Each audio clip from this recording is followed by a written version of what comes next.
Today, I'd like to take a little bit of a zoom out, take a look at the outer planets, specifically with an eye for what can we expect in the coming months. Now, yesterday in my video, no, it was Friday in my video, actually, when I talked about the outer planets and what some of the changes we've been going through, so why we're so exhausted, why things feel so chaotic and confusing, and why that is going to start to settle down as we go forward. But as we look at some outer planets go retrograding back into the signs that they just came out of, we're going to have a little bit more work to do here. So let's break that down, take a look at what that might mean and what to expect in the next few months with these outer planets. I'm Marina Orms here with your Astro perspective for Sunday, October 12th. I'm super excited to be here with you, and I am especially excited to let you know that I now have my first lunar node video available. So if you have a South Node, lunar node in Aries, you are going to want to go check that out. It's available for sale with a special offer for the month of October. Go to transformationalastrology.com, where I've got a couple of posts there that can help orient you to what the lunar nodes are, why they are our evolutionary medicine that help us on our soul's journey to do what we came here to do in this life.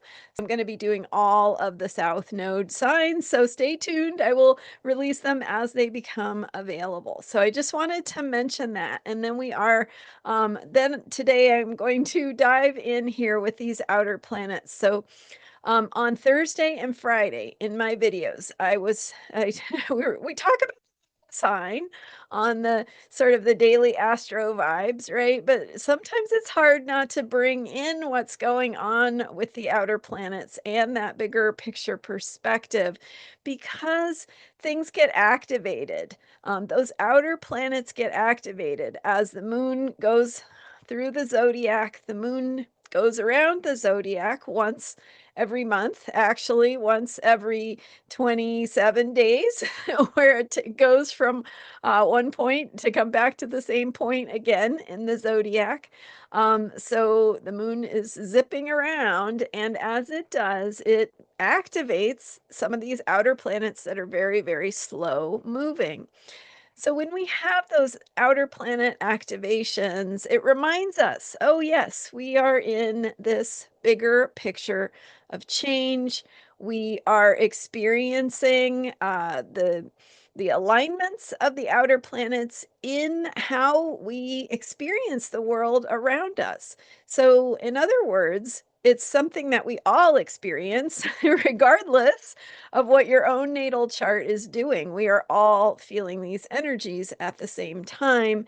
And we are, of course, in a moment of change, of transition, and we're shifting energies. We're shifting from some old kinds of energies that we have been moving through in recent years into some new ones. And all because we have this unique experience with all of the outer planets changing signs within a short time period, a few years, we have this profound experience of change in the world around us, of the feeling of things breaking down, the feeling of uncertainty, the feeling of maybe you're feeling exhausted because you can't keep up with what is changing and what you need to do about it and how you should respond and how you should think and feel, and all of those things are really up for us collectively, all of us. We might be having different personal circumstances, but these are energies that impact all of us. So we can look at these outer planets, and part of the reason we've experienced this feeling of instability is because of the outer planets changing signs. This began in 2023 when Pluto first went from Capricorn into Aquarius. Pluto has a 245-year cycle. So it's, when it goes into a new sign, it's a big deal. That's 245 years it takes to go through all 12 signs, but still, you've got a couple of decades in each sign, or sometimes it varies.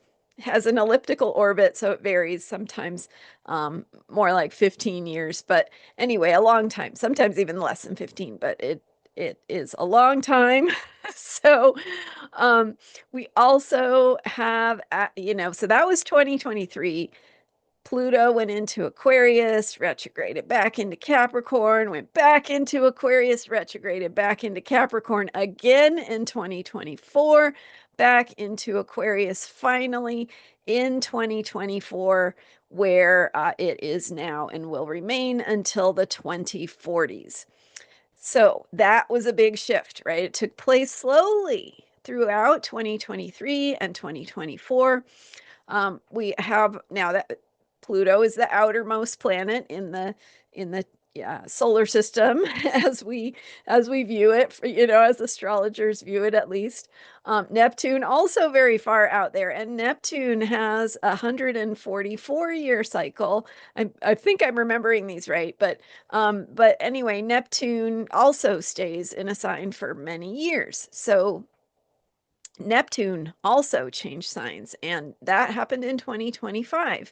Neptune went into Aries. Now, Neptune is retrograde and will be returning to Pisces. And that happens on October 22nd. So, coming up really soon here. And then Neptune will be in Pisces through January 26th of 2026. So, in other words, for the next few months, we're going to have Neptune going back into Pisces where it was, and we're going to be reviewing some old territory. We are going to be completing some things that we need to really look at, so doing some reckoning, just like we did with Pluto going back and forth into Aquarius and back into Capricorn. So we're going to be doing some more of that. We also have Uranus, third outermost planet. And it will be returning to Taurus. It's retrograde now. It will go back into Taurus on November 7th, where it will stay in Taurus through April 25th of 2026.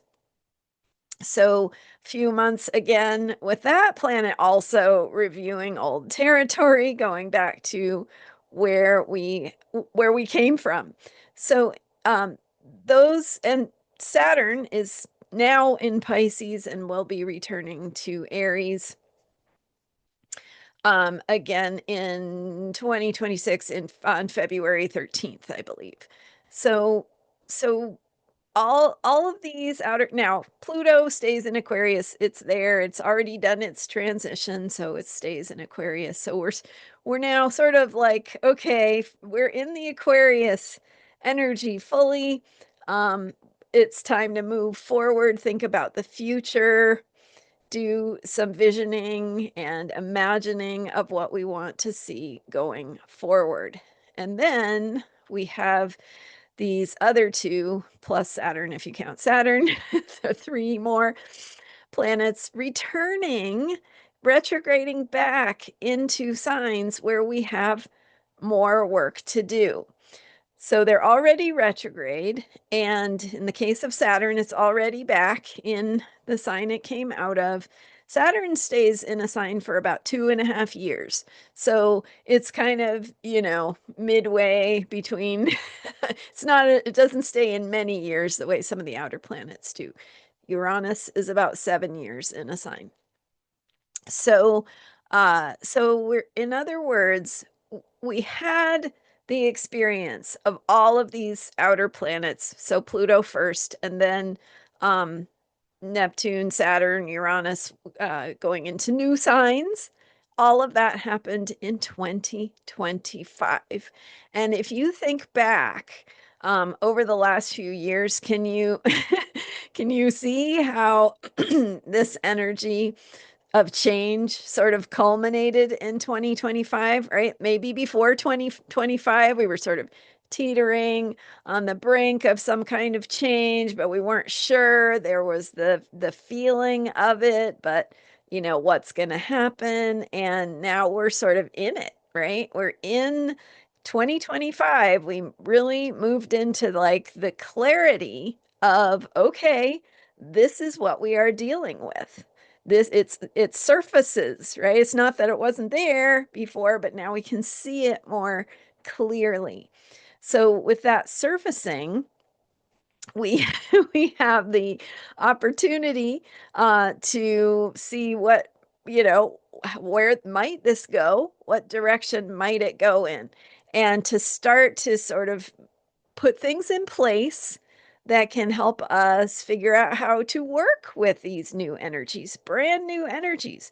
So when we talk about chaos and confusion and uncertainty and not knowing where we stand, that largely comes from the feeling of planets changing signs, and especially in this case, multiple outer planets changing signs around the same time, bringing this feeling of uncertainty, of, of, like things are changing. What does it all mean? Where is it going to go? What's going to happen? We don't know. So 2025 is when, so after Pluto, Pluto changed from Capricorn to Aquarius, and then 2025, three more outer planets changed signs. And not only did they change signs, but all of the outer planets that have changed signs have gone from earth or water signs into air or fire signs. Very, very different vibe.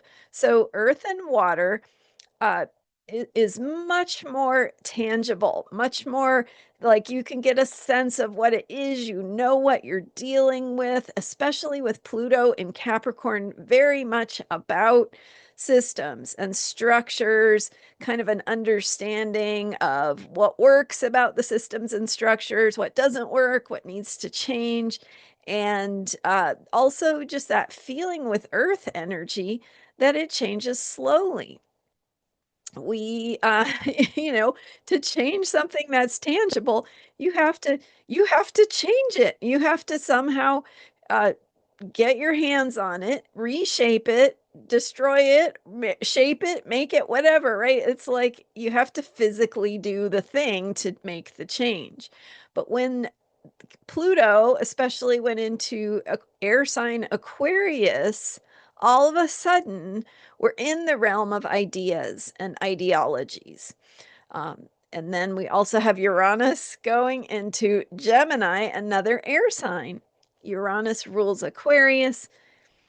Themes of shakeup, themes of change, the sign and the planet of earthquakes and lightning bolts. So we're talking about change that happens suddenly, that is destabilizing, that is to some degree unexpected and unpredictable. Even though you might feel the rumblings or know that there's tension building, you don't know how it's going to give.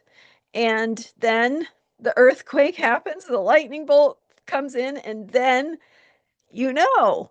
right? And then you have to kind of wait for everything to settle so you can orient yourself and figure out what to do next, how to rebuild, whatever. So vast changes in the sense that change is no longer slow.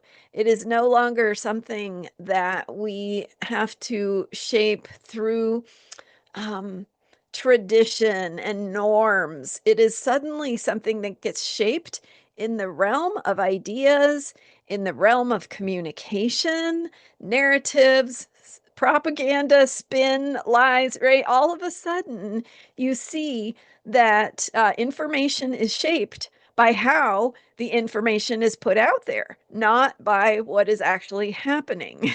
So, so a lot of change that's happening much more quickly than we are used to, and we have not yet gotten our bearings on how to manage that, right? What do we do about it? How do we deal with it?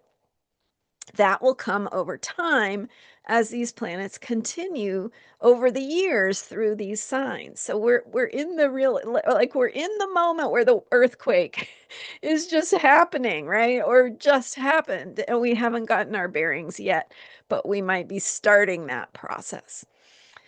Also fire. So Neptune went from water sign Pisces, spiritual, nebulous, like, let's connect with what makes us feel good, but not really think about what it means in tangible terms, into suddenly Aries, where you've got that rebirth energy, that life force energy that needs to go somewhere, that needs to do something. The action and courage, the movement, the it's not necessarily organized, right? It's just action, or at least the drive to act, that feeling that we must act, that we need to do something. So that need for movement, for decision making, for uh, showing up and being ourselves and being authentic and taking a stand for, for I'm here to be me, things like that, for your identity, for your sense of self. And fire, right? Fire also moves quickly.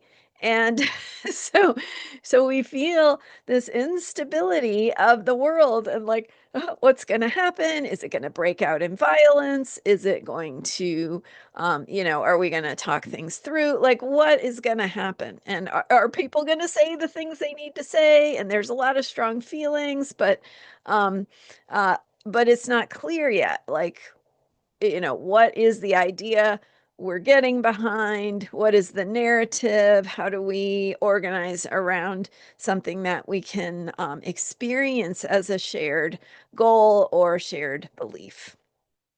So, as those planets go back, retrograde back into water in the case of Neptune and Saturn going back to Pisces, and Earth in the case of Uranus going back into Taurus, we will return to that vibe of needing to work things through. And this is the feeling of, okay, there's the reckoning here. What is unfinished? What do we need to come to terms with? What is going to help us understand who we are, where we stand, what we need to do about it? And that vibe of especially with Neptune going back into Pisces, it's like, okay, what is the dream? Where have we failed to finish the work of dreaming the dream of the future? Because Aries says the future is now. What are you going to do about it? So if you don't have a dream, if you don't know what your heart wants, if you don't remember what's important or why you're doing this, you're going to end up doing that foolish errand of the Aries, like, I'm going to go for something and I don't know what it is. So so we have to go back to Pisces to finish that work of dreaming the dream, of reconnecting with who we are, with what's important to us in the big picture, with what that story is. How do we want to tell this story? Um, and I think it's really fascinating how we're kind of in a moment where, you know, the TV dramas, and we used to watch these stories and movies and stuff. I don't know about you, but I used to watch movies more than I do now because real life is the movie right now, right?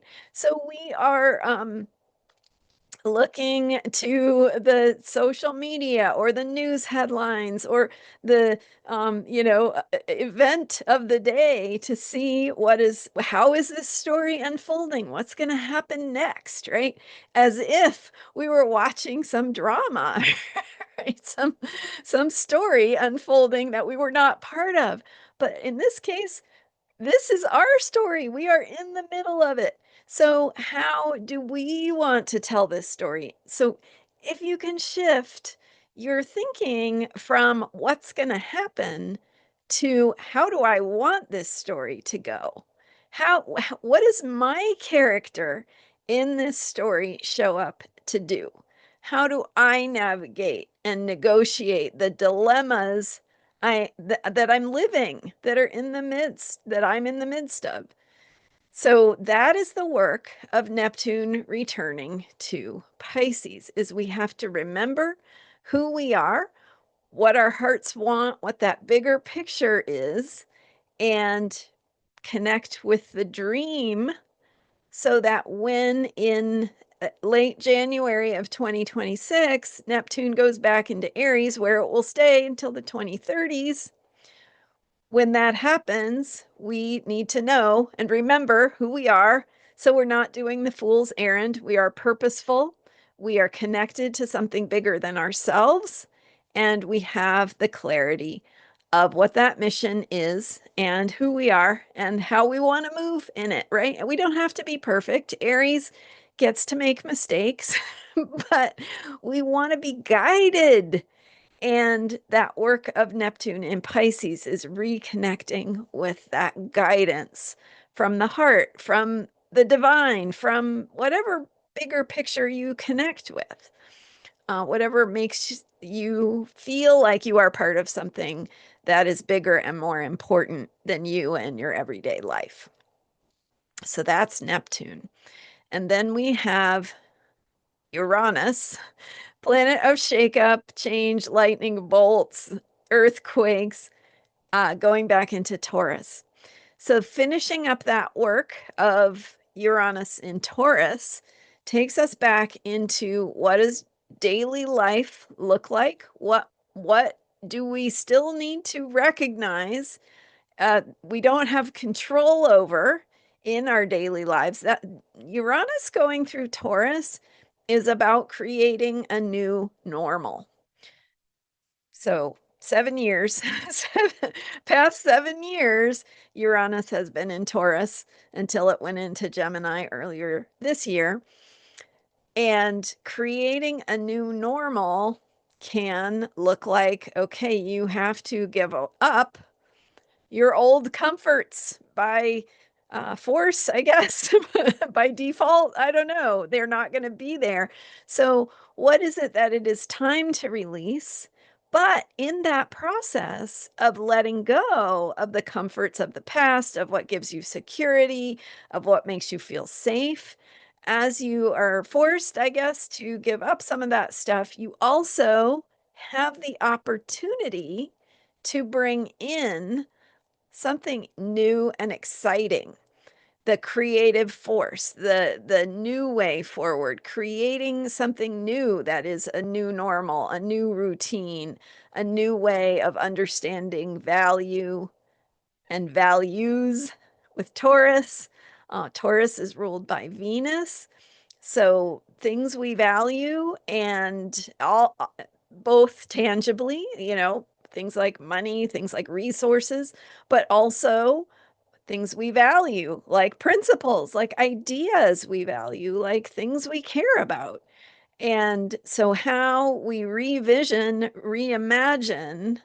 the value that things in our lives have, how we view that value, how we protect that value, how we think about things, and where the real value is. Because one of the things that's happening is it's becoming apparent that money is not the only thing there is to life, right? I mean, we people need money because we need to meet our needs. But to the extent that some people have too much money, or get out of balance in that relationship with need, um, as that gets out of balance, we start to realize, oh, there is more going on here. And maybe what I value is connection, community, caring, everybody having their needs met and not just more for some, right? So those are examples. I'm not telling you what to think or what to believe, but those are examples of how you might think about these energies and changes and shakeup in resources in values. And so that is the work that we are completing or finishing or revisiting as Uranus goes back into Taurus, where it will stay. So it returns to Taurus on November 7th, and will stay in Taurus until it returns back to Gemini on April 25th, I believe, of 2026. And so then once Uranus in April of 2026 goes back into Gemini, it will stay for 7 years in Gemini, where we are really having radical changes to our communication, our technology, and needing to. So you can see how the themes of values is important to revisit, to get clear about again before we go into shakeups in communication, in technology, in how the acceleration of how quickly communication can happen, or maybe some of the more nuanced complexities of communication getting left out, as we sort of embrace AI, and what do we lose in that process, right? These are the things we want to think about. What do we value, and how can those values come with us into what we are becoming, into the future, into these new ways of being and new ways of how the world operates.